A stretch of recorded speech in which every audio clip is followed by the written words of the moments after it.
জিলহজের প্রথম 10 দিনের আমল, ইবাদত, নেকামল, ভালো কাজ, এটা আল্লাহর কাছে এত প্রিয়, অন্য কোন সময়ের আমল ইবাদত, অন্য কোন দিনের আমল ইবাদত আল্লাহর কাছে এত প্রিয় না। কি করব আমরা কোরআন এবং হাদিসের আলোকে 11টি আমলের কথা বলতে পারি। এই 11টি আমল এই দশকের জন্য খাস, স্পেশাল। আমরা কোরআন এবং হাদিসের আলোকে 11টি আমলের কথা বলতে পারি। এই 11টি আমল এই দশকের জন্য খাস, স্পেশাল। নাম্বার 1 নম্বর এই দশকের আমল হলো বেশি বেশি আল্লাহর জিকির করা। কি করা? বেশি বেশি আল্লাহর জিকির করা। এই জন্য এই দশকে আমল করলে আল্লাহর কাছে এত প্রিয় যে অন্য কোনো সময়ের আমল আল্লাহর কাছে এত প্রিয় না। এই জন্য এই দশকের দ্বিতীয় আমল হলো বেশি বেশি নেকামল করা। বেশি বেশি কি করা? নেকামল করা। 3 নম্বর এই দশকের করণীয় হলো সকল গুনাহ থেকে অন্য সময়ের চাইতে এই সময়টাতে বেঁচে থাকার জন্য বেশি সচেষ্ট থাকা।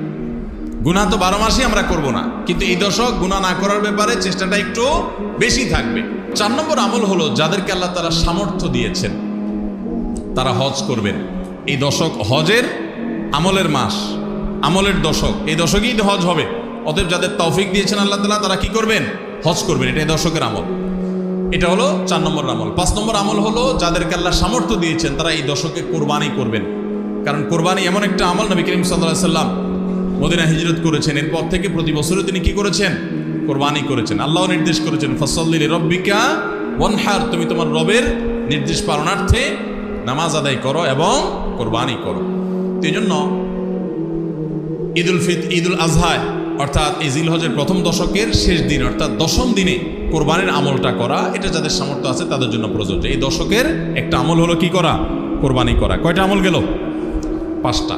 6 নম্বর হলো যাদের কোরবানি করার ইচ্ছা আছে তারা জিলহজের চাঁদ ওঠার আগে আগে জিলকদ মাসের শেষ দিনের মধ্যে তাদের হাতের নখ, চুল, গোফ, অবাঞ্ছিত লোম এগুলো সব কেটে পরিষ্কার করে ফেলবেন এবং এই দশক আর সেগুলোতে হাত দিবেন না। কোরবানি করে তারপরে সেগুলো পরিষ্কার করতে চাইলে করবেন। এই দশকে আর হাত দিবেন না। নবী সাল্লাল্লাহু আলাইহি ওয়াসাল্লাম বলেছেন মান আরাদা আন ইউদাহিয়া ফালা ইয়াখুয মিন শা'রিহি ওয়া আযফারিহি শাইআ, যে ব্যক্তি কোরবানি করার এরাদা করেছে, নিয়ত করেছে, সেজন্য তার চুল, নখ এগুলো না কাটে ওই 10 দিন। জিলহজের চাঁদ উঠছে আর কাটবেন না, চাঁদ উঠার আগে আগে কেটে ফেলবেন এবং কোরবানির পরে যায় কাটবেন। এই 10 দিন বিরত থাকা। তবে অন্য আরো বিভিন্ন রেওয়ায়াত থেকে, বর্ণনা থেকে বোঝা যায় যে এই আমলটা শুধু যিনি কোরবানি করবেন তিনি নয়, যিনি কোরবানি করবেন না, কোরবানি করার সামর্থ্য নাই, তিনি এই আমল করতে পারেন, তাহলে আল্লাহ তাআলা তাকে কোরবানি করার সওয়াব দান করবেন। 7 নম্বর আমল হলো এই দশকে বেশি বেশি